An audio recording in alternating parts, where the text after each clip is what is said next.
Hello, in this video I just wanted to go over with you how exactly you're going to turn in your program assignments in this class, because there is a little bit of a process involved here.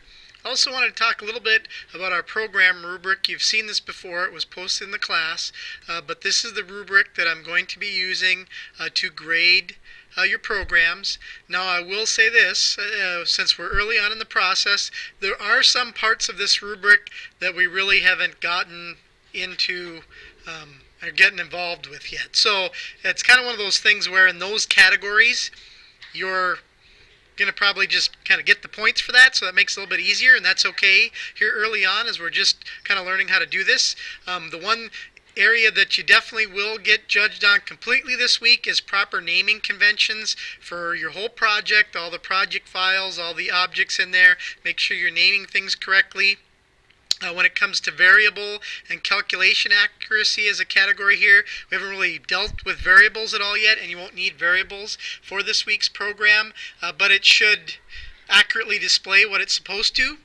As far as Windows standards go, what we're talking about now is that you've commented every event in your code, and that there is a menu way to do anything that there is in the graphical user interface. Okay?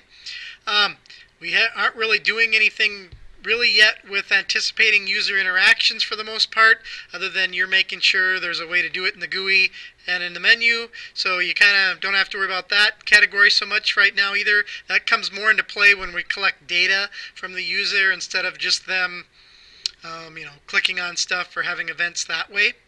And also creativity.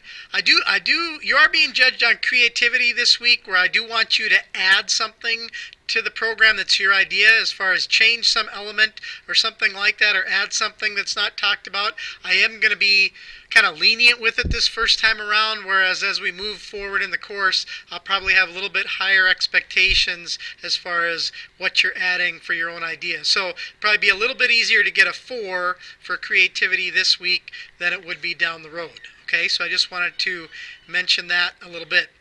Now, as far as how do you turn in an assignment, okay? Here we have our Hello World program assignment. I'm just clicking on the link right there, and it has all of the descriptions about the due date for the assignment, things I need to incorporate in the assignment, all like that. And there's a picture of what this assignment might look like. I do hope that yours looks much different than this. I just kind of put it up there as kind of an example so you could get an idea of what I was talking about. Sometimes when I haven't done that, people are kind of confused, but definitely make yours be different, use different controls than I did, that kind of thing. Okay? Now, when we're going to submit this assignment, you'll notice there are some things down here. We need to have a zip folder of all your project files. So I'm just going to go out to my desktop here. If you have a computer where you have Windows Vista or Windows 7 or later, this is very easy, because all you have to do is go to your project folder, wherever you've saved that whole project folder. Remember, there's all of these different files and folders inside of there. You need to turn them all in. Okay? You can't just, if you just try to turn in this .sln file right here, I'm not going to be able to do anything with that. Same thing goes for anything else inside of here. If you just give me one part of this, can't do anything with it.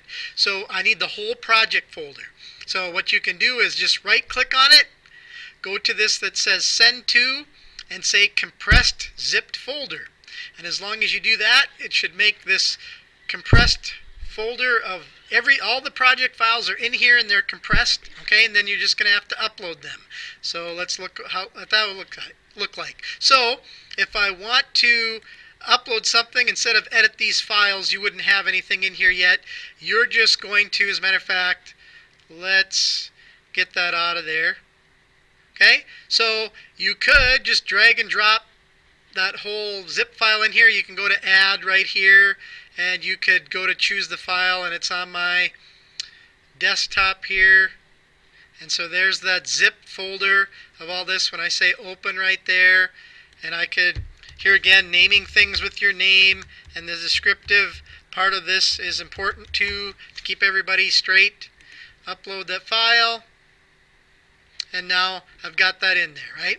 So if I say save the changes to this, now one thing I want you to note is See how it says submission draft?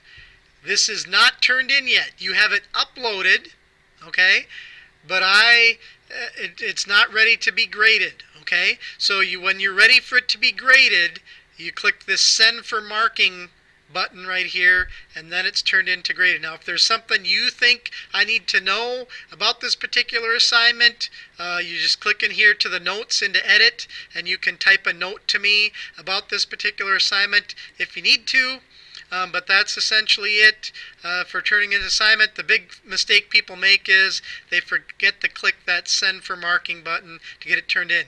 Now, if we have anybody out there that's trying to use XP for anything like that, get with me, send me a message. You might have to download a program called WinZip or something like that because you don't have the ability to zip the files, that folder, into one file built into XP. So if you're in that situation, let me know and I'll get you some assist. If you can get a program like that and zip it all together and upload it, you're fine. If you can't manage to do that yourself, get with me and we will do a plan B.